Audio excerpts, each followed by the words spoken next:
بھائیو، آج ہم دنیا کے لیے اپنی اولاد کے آگے ہاتھ بھی جوڑتے ہیں کہ میرا بیٹا، میری آل اولاد یہ دنیا والوں کے سامنے میری عزت کو پامال نہ کرنا، ان دنیا والوں کے سامنے مجھے حقیر نہ ہونے دینا، ان دنیا والوں کے سامنے میری عزت کو بلند کرنا۔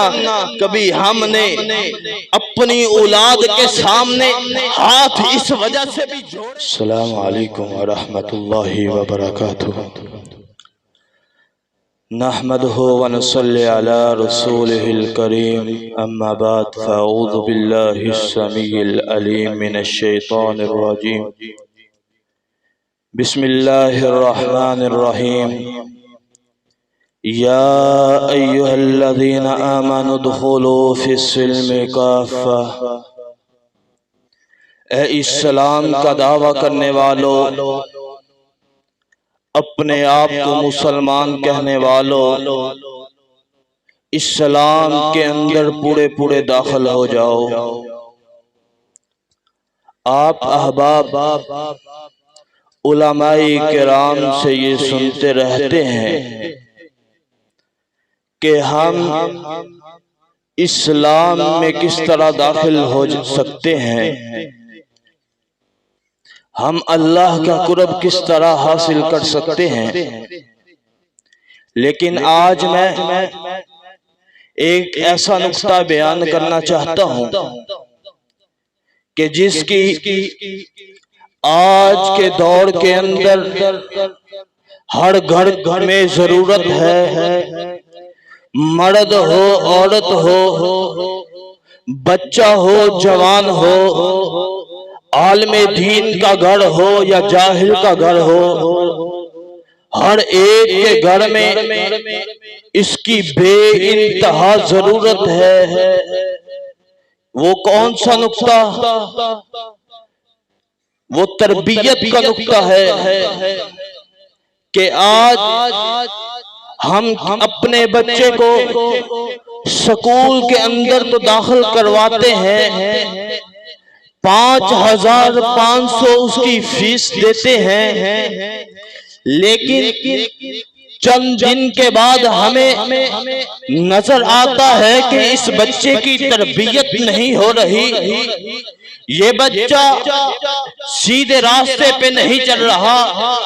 ہم اس بچے کو اس سکول سے اس کا نام خارج کروا کے کسی اور سکول میں داخل کروا دیتے ہیں کہ یہ میری کمائی حرام کی کمائی نہیں کہ میں اس پہ ضائع کرتا رہوں اور سکول والے اس کی تربیت نہ کریں۔ تو میرے پیارے بھائیو، اسلام اتنا معمولی دین نہیں کہ جس کے اندر جس کا جو دل کرے وہ کرے۔ تربیت بھی کس طرح کرنی ہے۔ صحیح البخاری کے اندر حضرت عمر بن ابی سلمہ رضی اللہ تعالی عنہ کے بارے میں لکھا ہے کہ ابھی بچپن میں ہے، نبی علیہ السلام کے ساتھ کھانا کھا رہے ہیں، کبھی کسی کے آگے سے کھاتے ہیں، کبھی کسی کے آگے سے کھاتے ہیں۔ تو نبی علیہ السلام کی تربیت کرنے کا انداز دیکھیے۔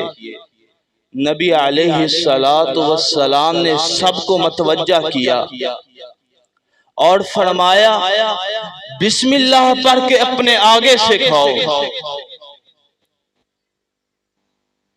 تربیت بھی کر دی اور کسی کو محسوس بھی نہ ہوا۔ آج ہم اس بات پہ تو بڑا فخر کرتے ہیں کہ میں گھر کے اندر داخل ہوتا ہوں، میری اولاد کونوں میں داخل ہو جاتی ہے، یعنی کمروں میں چلی جاتی ہے، میرے سامنے نہیں آتی، میں ان کے اندر بیٹھتا ہوں، وہ اف تک نہیں کرتے۔ اور میرے پیارے بھائیو، آج ہم اپنی اولاد کو اپنے پاس نہیں بٹھاتے، جس کی وجہ سے ان کی تربیت نہیں ہو رہی، وہ اسلام سے غافل ہوتے جا رہے ہیں۔ تربیت کرنے کا ایک اور انداز دیکھیں۔ حضرت حسن اور حسین رضی اللہ تعالی عنہما کے بارے میں آتا ہے، مسجد میں آئے، دیکھا ایک بزرگ وضو کر رہا ہے، وضو کرنے کا طریقہ نہیں تھی، جس طرح وضو کرنا چاہیے اس طرح وضو نہیں کر رہا۔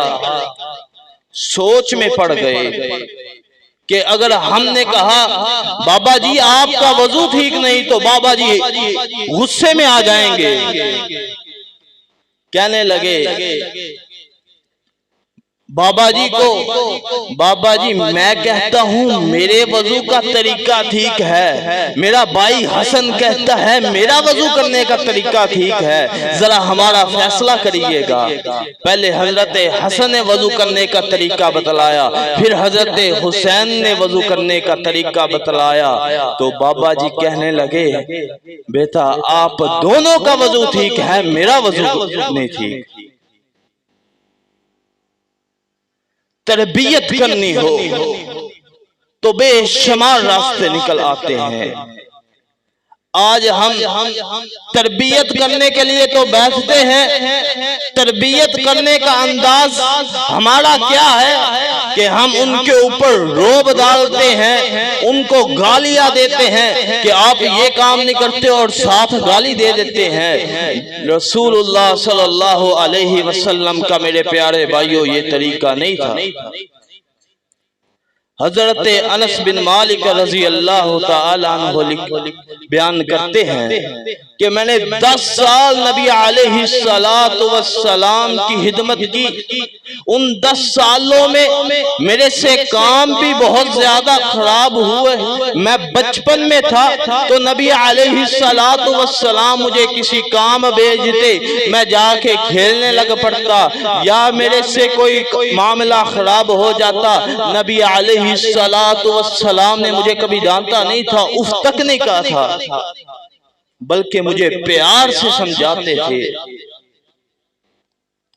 میرے پیارے بھائیوں آج ہم دنیا کے لیے اپنی اولاد کے آگے ہاتھ بھی جوڑتے ہیں کہ میرا بیٹا، میری آل اولاد یہ دنیا والوں کے سامنے میری عزت کو پامال نہ کرنا، ان دنیا والوں کے سامنے مجھے حقیر نہ ہونے دینا، ان دنیا والوں کے سامنے میری عزت کو بلند کرنا۔ کبھی ہم نے اپنی اولاد کے سامنے ہاتھ اس وجہ سے بھی جوڑے ہیں کہ میں کل قیامت کو نبی علیہ السلام کو کیا منہ دکھاؤں گا کہ میرے اتنے بیٹے تھے، میری اتنی بیٹیاں تھی، کبھی وہ نماز کے لیے مسجد میں نہیں آئے تھے، کبھی انہوں نے اسلام کے لیے اپنا خون نہیں نشاور کیا تھا، کبھی انہوں نے پسینہ ان کے جسم پہ اس وجہ سے نہیں آیا تھا کہ وہ اسلام پہ اپنے وقت کو خرچ کرتے ہوں۔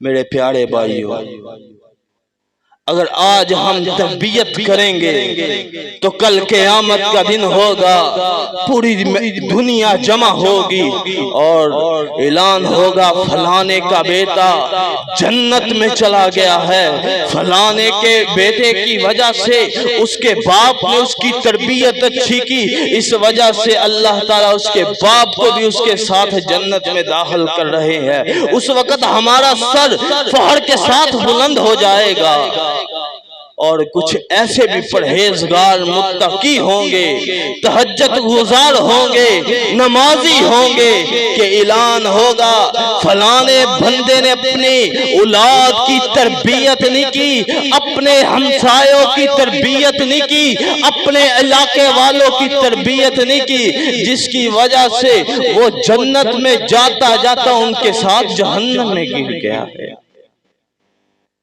اللہ رب العالمین سے دعا ہے کہ اللہ مجھے اور آپ کو صحیح معنی میں اپنی آل اولاد کی تربیت کرنے کی توفیق عطا فرمائے، مجھے اور آپ کو اپنے اہل علاقہ کے لیے امر بالمعروف والنہی عن المنکر کے لیے قبول فرمائے۔